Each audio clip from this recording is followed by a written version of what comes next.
On this episode of Death by Adulting, parrots and pandemonium, and what does that have to do with the two most important words in parenting?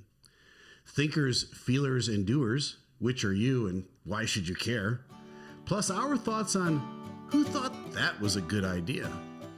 Megan is going to help us with the adulting boss tip of the day. Get ready, roll the tape. I wish that I knew what I know now when I was younger. Well, welcome to Death by Adulting.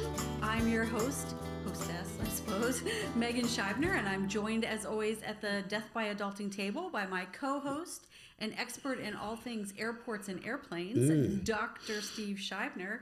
Now, Steve, we just spent some time yesterday at Boston's Logan Airport, which is okay, but I wanted to ask you, what's your favorite airport? All right. Well, as Megan alluded to, my other job, my day job that pays the bills is American Airlines, and I'm a captain. I fly the Boeing 777. And that's a good question because there's an old Johnny Cash song called I've Been Everywhere, Man. And I've been everywhere, man. And I've been all over the world, almost to every major and minor airport that you can imagine. I would say my favorite airport was Gibraltar. And Gibraltar Airport is interesting. It's a little spit of land off the end of Spain. And the Spanish hate that it's there. And the reason that they hate that it's there is because the British own it. And the British won't give it back to the Spaniards. So the Spaniards won't let you fly directly from Spain, for instance, to Gibraltar. So when I was in the Navy and I was based in Spain, we would have to fly. This is no kidding. These are adults running the world, okay? Yes. We would have to fly to Portugal, do a touch and go landing, just touch the pavement in Portugal, which started a new flight plan to Gibraltar. So we had to go an hour in the wrong direction to turn around and come an hour in the wrong direction. On a flight that would have been 15 minutes, it was 2.5 hours. Now, that's the backstory behind Gibraltar. I've been in Gibraltar probably 5 or 6 times over the years, and there's no room for a runway there. So the big rock of Gibraltar that you're used to seeing on all the Prudential commercials, it's pretty accurate. It's huge. And it juts out into the sky and out into the ocean. It's absolutely just breathtakingly gorgeous. Well, over the years, they've hollowed out the mountain, and it used to be that they had housing for troops in there, the British did, and then they stored munitions in it. I don't know if they do anything with the inside of the mountain now, but when they bored out the inside of the mountain, they took all that rock and they built a runway there. So the runway goes out into the ocean one way and goes out into the ocean the other way, and the one main road that comes into Gibraltar drives right over the runway. So it's the only runway I've ever landed on that they had to stop traffic. So when you get cleared to land, right? So you come into Gibraltar, the runway is oriented like this, and you're coming in like this. And I don't know if you can see us very well on the camera, but it's a hard 90-degree turn, and then you land on this really short runway. It's only about 5,500 feet long. It's pretty short. But then the basically kind of the guardrails are down and there's cars waiting, and you roll out past the cars waving to everybody. Hey, everybody. You know? And when you get past them, they bring the guardrails up and the traffic starts again. So then when you taxi back to go back to the hangar and all that with your airplane, they have to do the whole thing over again. They have to stop the traffic. You have to taxi back across. That would be a big nope for me. But it's absolutely breathtakingly beautiful there. Yeah. And I remember one day in particular, we took off. It was kind of early in the morning, and there was a U.S. submarine that had been, basically kind of refueling there. And that sub was just heading out to sea.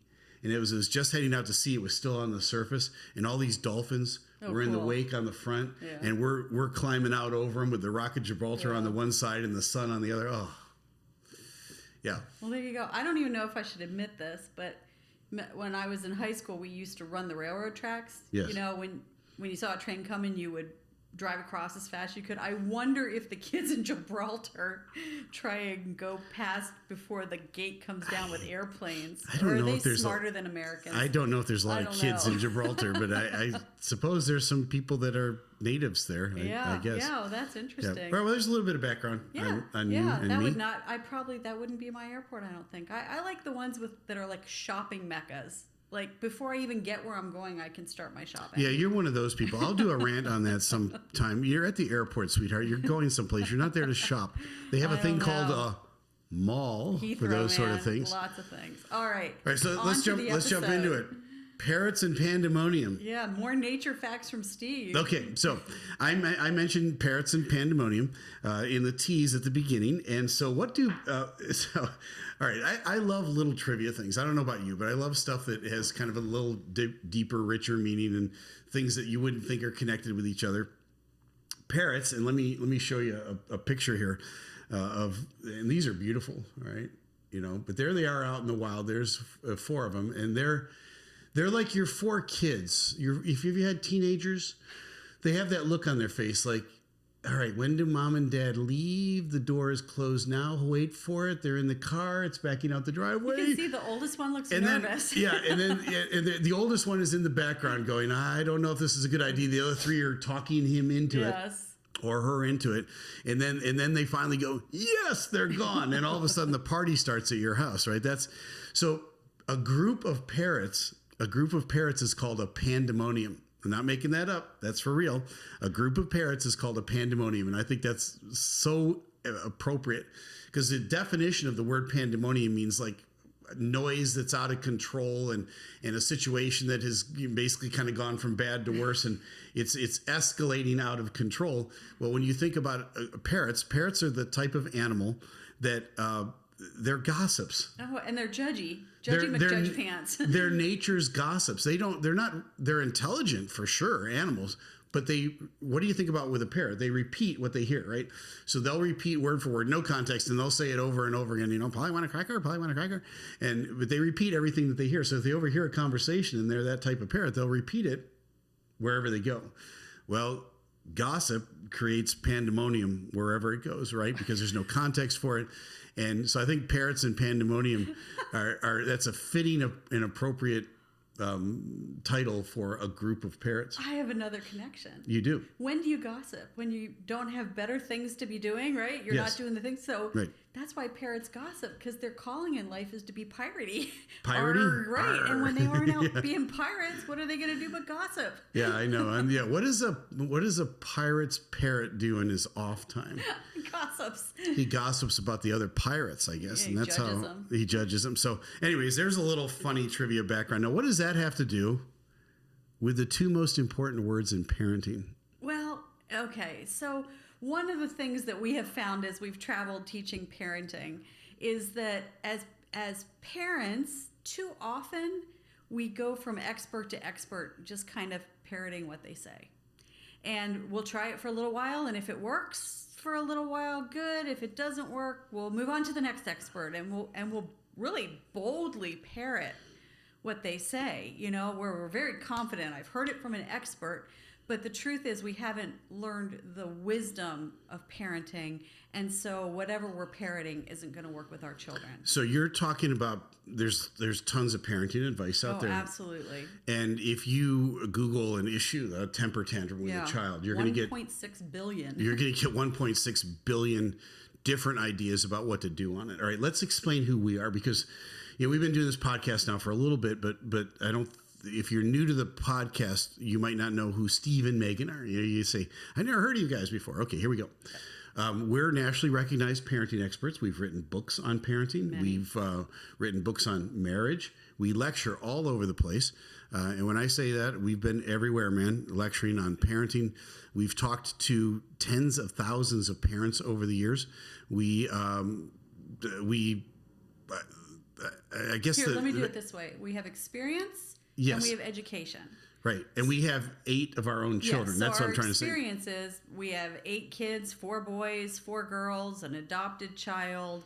You know, we've got kind of the well-rounded parenting portfolio, if you will, which has given us a lot of experience, but we also poured time and energy and sweat and a lot of tears into our education. Right. And Steve has a doctorate in and wrote his thesis on the role of parents in the character development of children.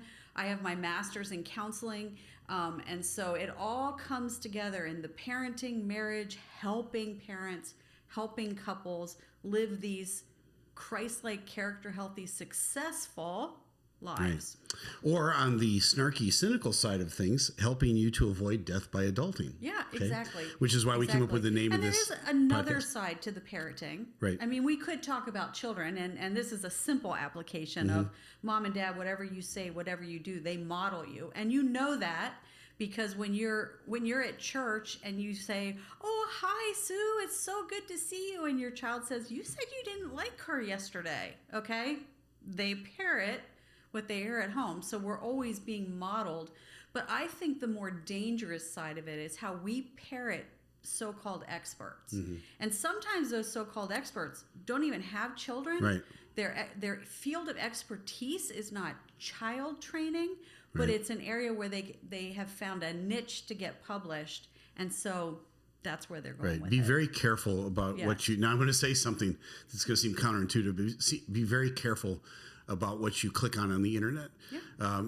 I used to say Parent Magazine was a bad source of parenting advice. Now, the magazine itself doesn't exist, but they still are online with a online parenting magazine. Parent Magazine, Parenting Magazine, all of those types of venues are still entry level publishing opportunities for up and coming journalists. So let's say you're at college. You're not married, you don't have children, but you want to get published so that someday when you graduate, you can go get hired someplace. So you're writing articles on everything. You're an expert on every subject that you don't have the first clue about. So you write a article on parenting and what you ought to do with kids. Well, you're reading it on the other end going, "Oh, that sounds like great advice." Well, wait a minute, hold on. You don't even know if that person has children. Right? So we're here to tell you, we don't only have the pedigree. I wrote my doctoral thesis on the role of parents in the character development of children. Not only do we have the pedigree, but we have 8 kids. Now, 8 children doesn't make you a parenting expert, but it does give you a lot of experience. Okay. So that's what helps us to be intensely practical on this. So that's why we want you to like and subscribe and share what you're getting here, because when you subscribe, you're not going to miss any of the great content that we put out. And over the years now, we're going to put out a ton of stuff that you can go back in your library and look at and go, "Okay, I need some help with my child throwing a tantrum, or my child, they won't eat dinner, or potty training, or whatever the subject is." Or when your sister calls you and says, "I'm pulling my hair out," instead of the two of you going, "I don't know, what do you do?" You say, "We've got someone to help." I think even more troublesome than the young people writing articles, honestly, just to get a job, is the celebrity culture. Yes. And a celebrity drops a tidbit of, "Oh, I do this and my kids turn out great." Well, careful, time out. Do some research. Right. One of the, I don't know if she's still on. I think I'm going to be out of league here, but it was like Good Morning America or the Today Show. I think it was one of the Bush girls, George W. Bush's daughters. Jenna, I think, has she's a recurring person on that show talking about parenting.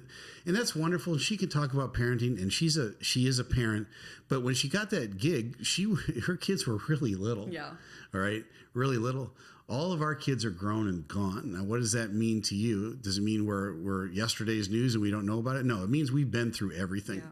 We've seen every phase of child training we can imagine, and then we apply our expertise to help you. Yeah. Right.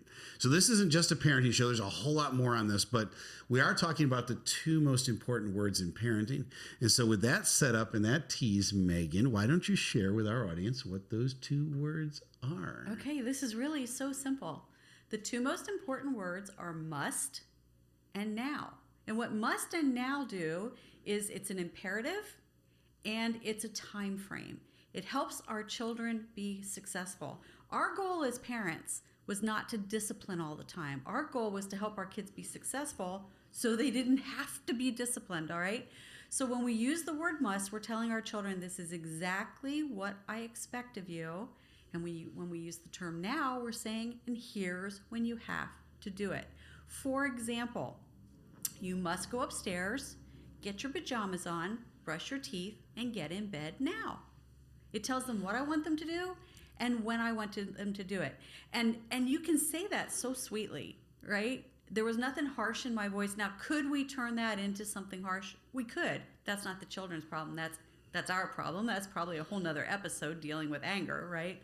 But we want to give our children the opportunity to be successful. Now, with our own kids, I always added to it, And what did mommy say? I had them repeat it back because that told me they heard, they understood, and in a sense, they were making a contract with me. Mom, I understand what you want me to do, and now I can go do it. Steve, you have a story about this, don't you? Yeah, I mean, that's really great stuff. I mean, I'd say write all of that down. But so let's talk about bedtime for a minute because you brought that up. Is that the story you want me to tell? Yeah. Okay. So Megan said, go upstairs, put in your pajamas, get into bed, brush your teeth now, right? She gave the child 2 or 3 instructions of things to do.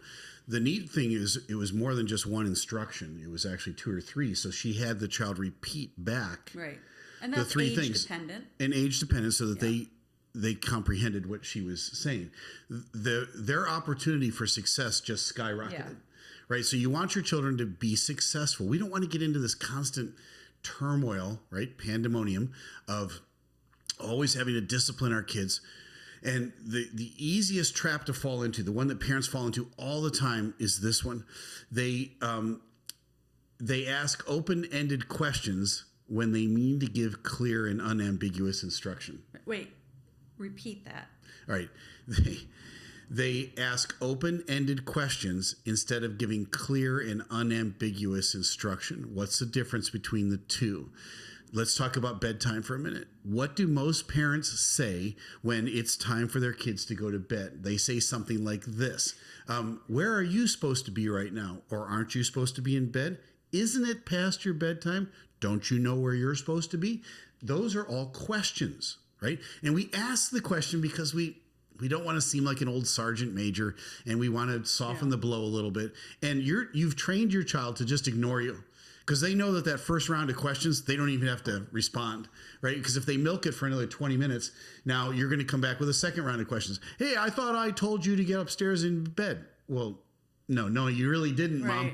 Right. All you did was ask me a couple of open-ended questions where, by the way, the answer could be no. I know if I say no, I'll get into trouble, so I'll just ignore you. It's the same thing. I get another 20 minutes out of it. And after that second round of questions, they milk it for another 20 minutes. Now, after about 40 minutes, you finally come in and you go, you disobedient children need to get upstairs and get into bed. All of a sudden, they see the veins bulging on your neck for the first time.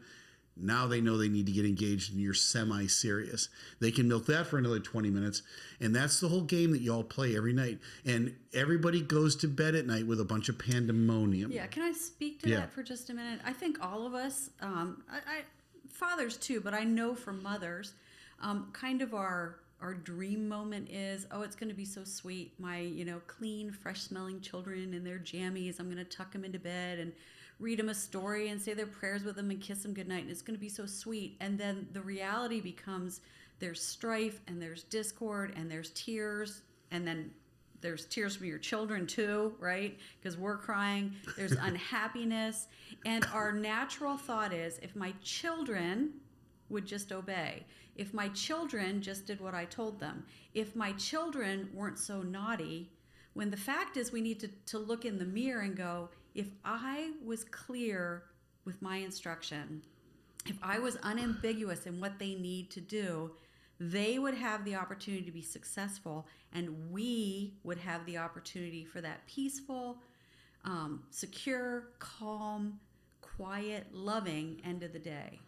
Enter the 2 most important words in parenting, Yes. must and now. As Megan said, it's a time frame. It's an imperative, must, that any age child can understand. It's a time frame that any age child can understand.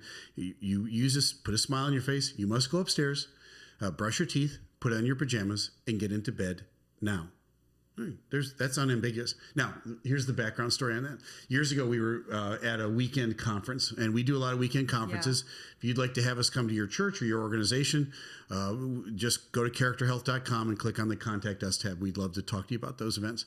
So we were doing one of those events, and it was a Friday night, and everybody was going to come back again on Saturday morning. And the last thing we did on Friday night was must and now with our audience.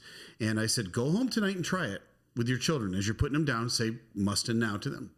So the next day, it's Saturday morning, about 8:30 in the morning. Everybody's wandering in. This guy comes through the door, and he looks very agitated. And you know when they've got radar lock on you, and they're coming right for you, right? And he's coming right for me, and I'm like, oh my God, is this guy going to hit me? I mean, he was. Fortunately, it was you, not me. I would have cried. I know he squared off right in front of me, and I was kind of like bracing, and he said, look, he said, I got in the car last night, and I said, I told my wife, I said, we're not coming back tomorrow morning. This is such a waste of time. I can't believe it. Mustin now. What a ridiculous idea that is. I can't believe it. That'd never work in a million years. And he said, now my wife is a very patient woman, and she just listened to me. She didn't say a word. And fortunately, he said, for me, it was about a 20-minute drive home. And he said, I got 20 minutes to kind of finally calm down. And he said, so by the time I got home, he said, I thought, oh, I'm going to show that guy, Dr. Steve, that he's wrong. And so he said, I've got a 9-year-old daughter who, by the way, his description, he said, never does anything the first time I ask her, ever. He said, so I walked up to her and he said, I folded my arms like this. I walked up to her, and as sarcastically as I could possibly say it, I said, you must go upstairs, get in your pajamas, and get into bed now. He said, she took a step back from me, and she looked at me and she said, yes, Daddy. And she went upstairs and got in her pajamas and got into bed. And the guy looks at me and he takes a step back and he goes, oh, he goes, I'm not worthy. He said, we're back today. I want to hear everything you have to say. And I said to him, I said, it's not rocket science. Say what you mean and mean what you say. If you're clear and unambiguous, the kids can be successful. If you ask an open-ended question, they have the option to say no. If you don't want them to have the option to say no, don't open-end a question to them. And here's the other little tidbit. Don't tack the expression okay at the end of what you say. You can say must and now, and then when you say okay, you just made it optional, right? Listen to each other, right?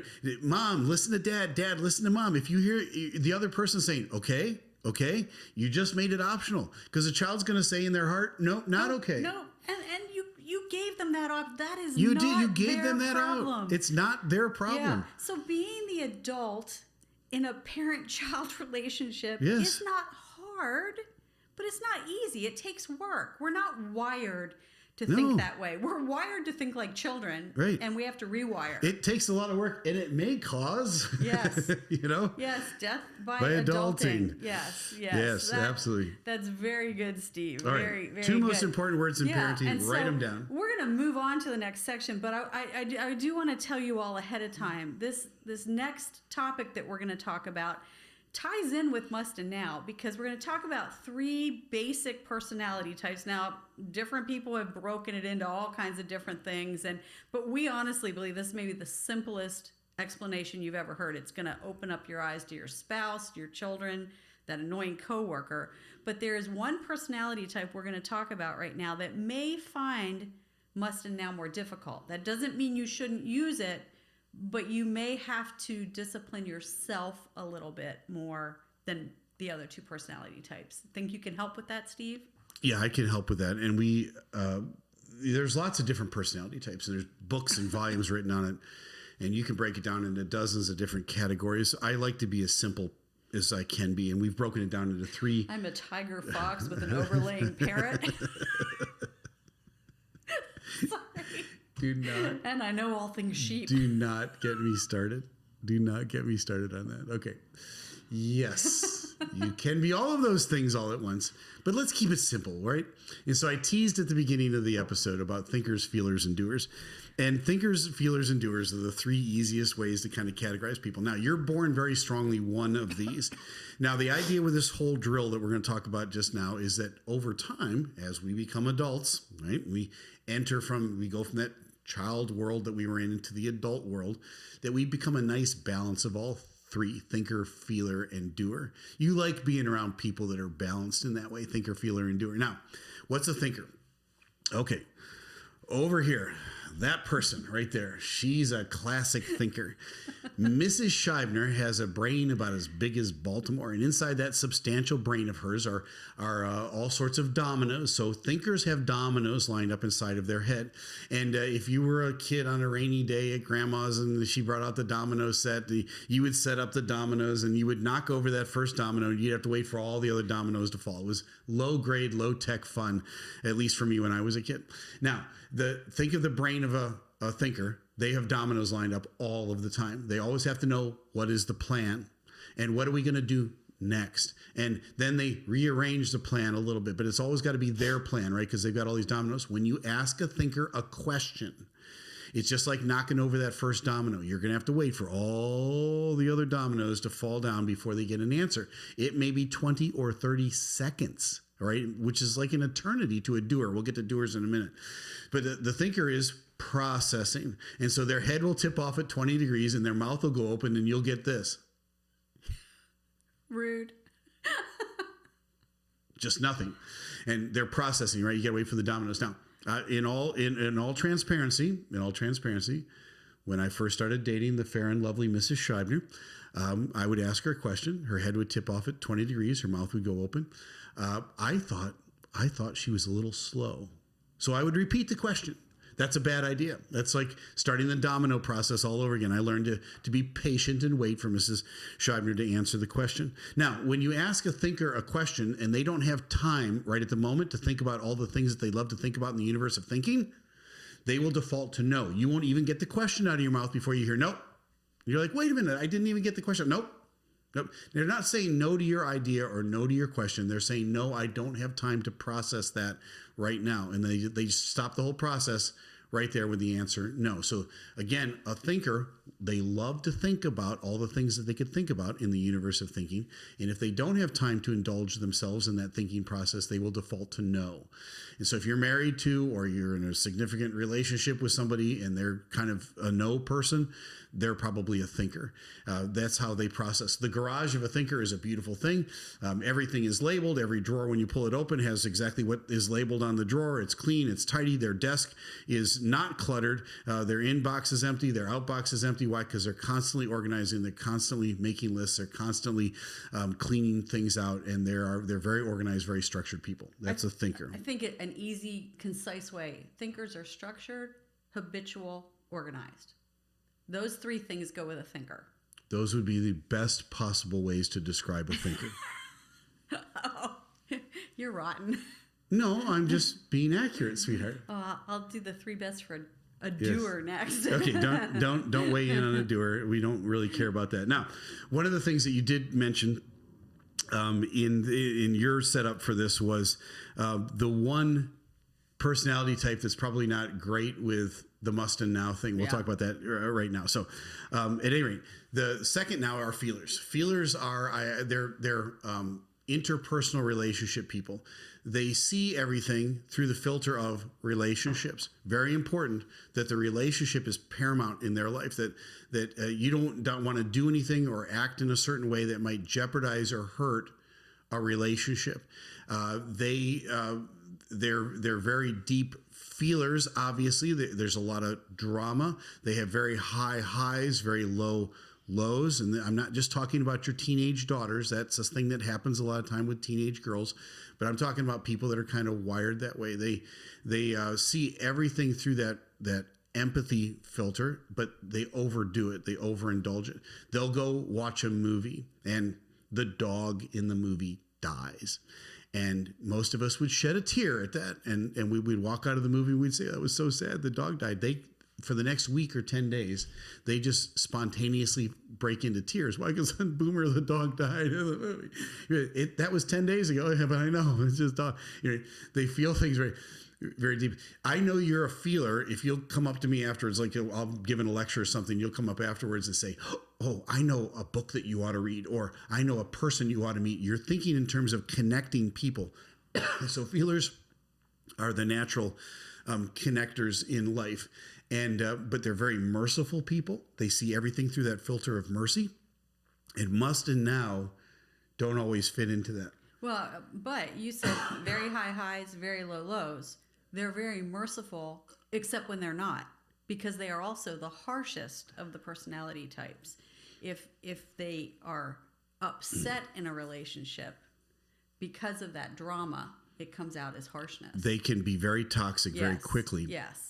Because they were hurt. Because everything is a big emotion. There are no little emotions. Right. They're all so big. They also go from major event to major event. And many times, and now you're thinking about, they love to feel all the feels. Okay. And you would think, well, that's the good feels, right? No, not necessarily. If they can manufacture bad feels, it still is feeling all the feels. So many times, especially in our victim culture that we're in today, a feeler will manufacture a victim status for themselves, and they'll go from bad to worse. They'll talk about how awful things are and terrible, but they're wallowing in the feelings. So again, the feelers, there's really a lot of positives because I'm a doer, and as a doer, and Megan's a thinker. As a thinker, we need to be surrounded by feelers to help us be in touch with how this is going to play out with other people. We can be rather harsh and sort of, task oriented as a thinker and a doer. We need to round out our portfolio with thinking, well, how is this going to play with people? How is this going to make people feel? There's nothing wrong with that. But if that's all you do, right, then you can wallow in that and you can turn yourself into a victim. Yeah, I just thought of an application that we probably haven't really delved into before, but with your children, if you have a real feeler child, in the same way that any feeling is feeling, right? Whether it's good or bad, I still get to feel. If you have that child that you're like, it just seems like they don't care if it's good attention or bad attention, as long as they're getting attention, that's that same batch. Now, honestly, when our children are little, they're all three, and they're all three very heavily, right? But you'll begin to see as they get to be 6, 7, 8, 9, 10 years old that you go, you know what, that child is more of a feeler. And we'll talk before you're done, I think, about kind of how to help them, because we do want to be well-rounded. But if you have that child that you're like, they would just as soon be in trouble as be praised, as long as I'm paying attention to them. Right. So I'll talk about a doer here in a second, and then we'll talk about the application with all three of these with children, but certainly in our own relationships. With each other. Right. Okay. So the third now is the doer. Now, I'm a classic doer. Doers are idea people. They're dreamers. They will kill you to death with how many ideas they throw at you in an hour. They're going to make $1 million. They're going to start a business. They're going to run for office. They're going to cure cancer. I mean, it's all these big ideas that they have. And they run from one idea to the next just as fast as you can go. And that's why I say they kill you to death with how many ideas they throw at you. Because if you're married to a thinker, the thinker is trying to take the last idea you threw at them and put it into motion. Remember lining up all the dominoes? Well, I have one domino. Maybe. I have one domino. Okay. I won't tell you what that is. Maybe if we do an episode on that sometime, but I'm a very simple man. But I do have a lot of ideas, and so I kind of did some damage in our relationship in the beginning because she would try to put these ideas into motion, and I was off to the next one. Now, the garage of a doer is just an absolute disaster. Why? Because they have 12 projects all started at the same time, and none of them finished. They love starting the latest thing, but not so much the follow through to get it done. The desk of a doer is an absolute disaster. Why? Because I've got a pile for everything, and I know where 25% of 40% of all my stuff is. That's our two sides. Right. This is my side. And look at Megan. She's got a cup. Right. Well, sorry for you that you're not a doer. Right, because you'd have more fun. But so doers are, I think doers are just more fun. But they are absolutely dreamers and idea people, but they've got to get disciplined, right? Being connected with the thinker has helped me to focus now on seeing an idea all the way through before I jump into the next idea. Yeah. Right, because I do actually like getting things done. Now, let's talk about thinker, feeler, and doer children. How does that apply? So you're thinking, well, I've got little kids and some medium-sized kids maybe around, or maybe you don't have children at all, but you've got younger brothers and sisters, or you work in the church nursery. Right, you've got nieces and nephews, right, and you're thinking, okay, well, how does this apply to them? Well, all right, a thinker child. Now, thinkers. They love to think about everything they can possibly think about. So they are prone to delayed obedience. You'll ask a thinker child to do something and they never get around to it. Right. They never quite get it done.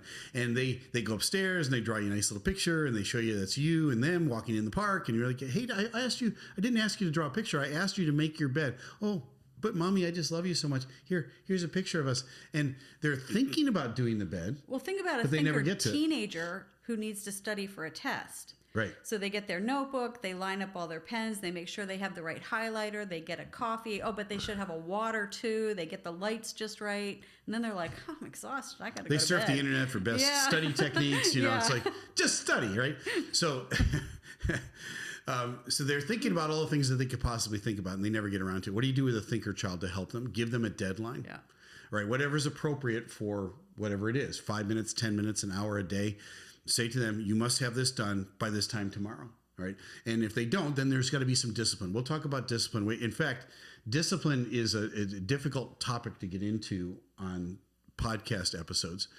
We will try to dabble in that as much as we can. But let me show you this. This is our parenting course.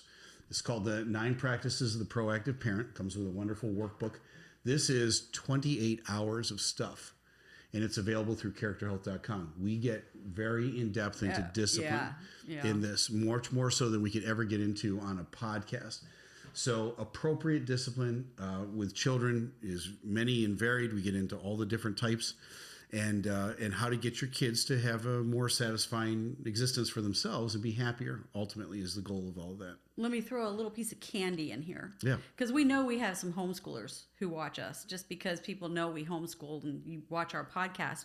One of the things that we have heard from non-homeschooling professors at universities and actually at higher education than that is that homeschool kids don't understand a deadline.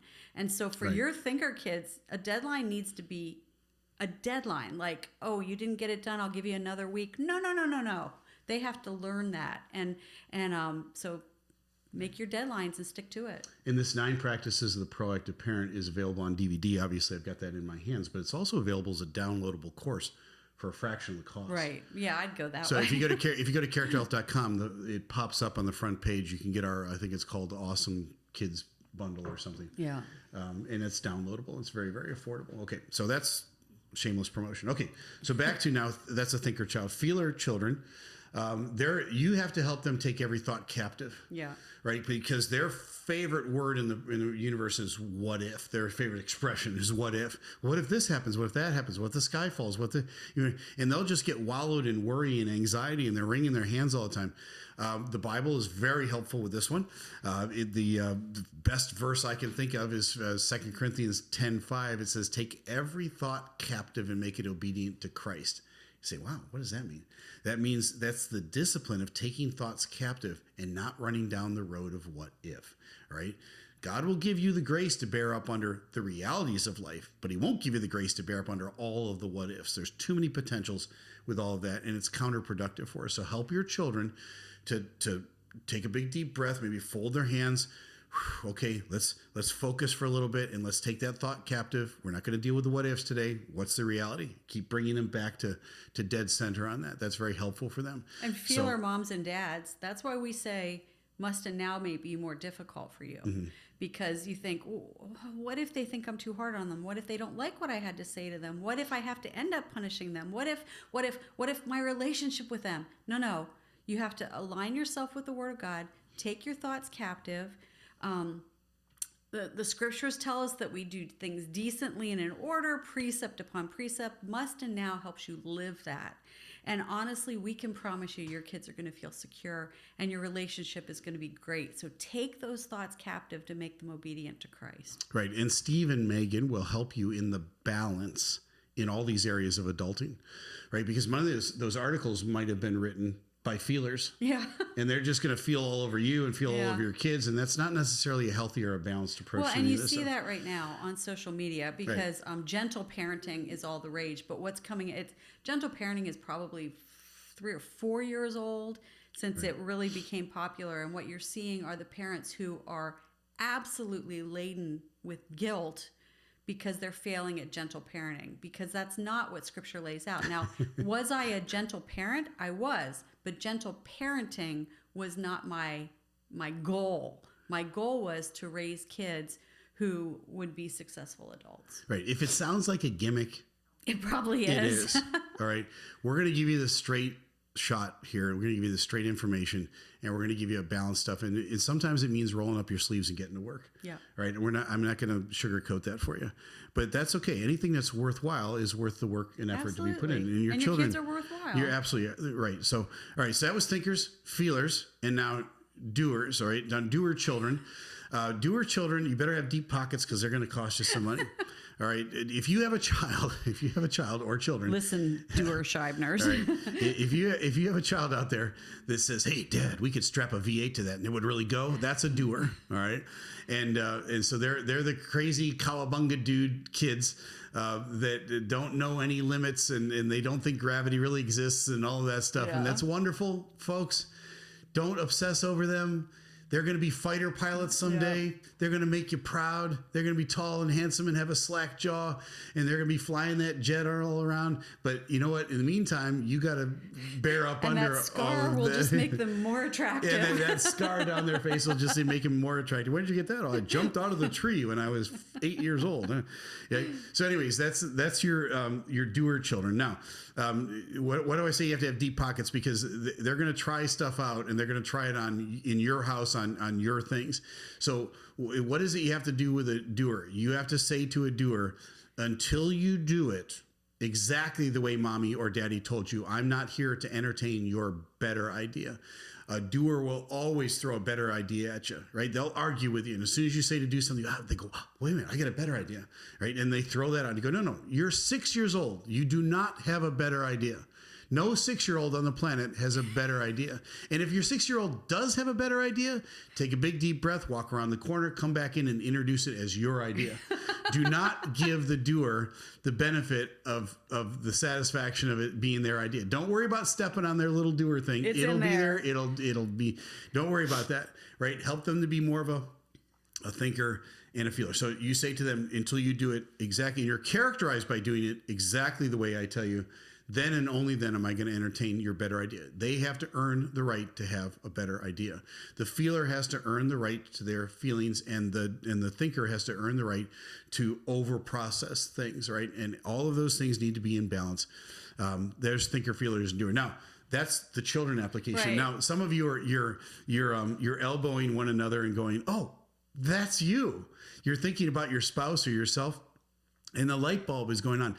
When we do this conversation about thinker, feeler, and doer in public at lectures, oh my word, I'm watching the audience and women are elbowing men. Even and men more are, so on the counseling couch. Yes. The people are sitting there going, yes. That makes total sense now. Now Yeah. I get you. All right. Well, the part of this exercise is now I get you. And if this is some insight to you or the person that you're hooked up with, then that's great. They're a thinker, they're a feeler, or they're a doer, and you can make the adjustment now to be a better. And the beautiful thing that God does is he puts us in families. And like Steve said, he's become more of a thinker. I've become more of a doer. I think I say to him often now, I have an idea, and it kind of throws you for a loop. But he also gives us children that don't fit, right? So Steve and I are thinkers and doers. We have a couple feelers that are our children, and we have had to balance in that area as well so that we didn't brutalize the feelers. Because in a family of mostly thinkers and doers, those feelers could have been run over very easily. And so, pay attention to your family, and don't see it as a challenge to change them, but a challenge to change yourself. Yeah. Feelers. Stop.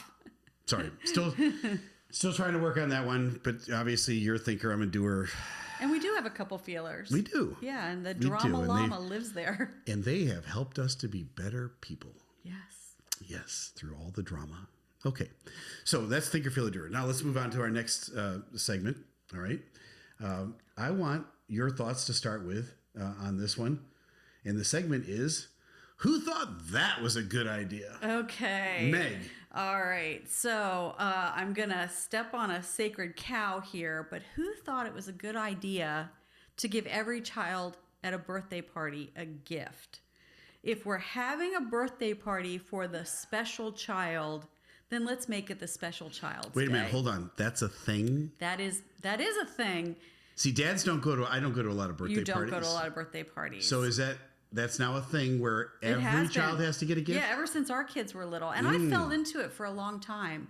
But I think there's a real benefit in teaching our children to be happy for someone else. Especially if you're doing a family birthday party. Oh, my word. Why would you give every child a gift when it's one child's special day? Now, I do have strong feelings about birthdays. I honestly think that mothers should get the gifts on birthdays, children's birthdays, because who did all the hard work? me.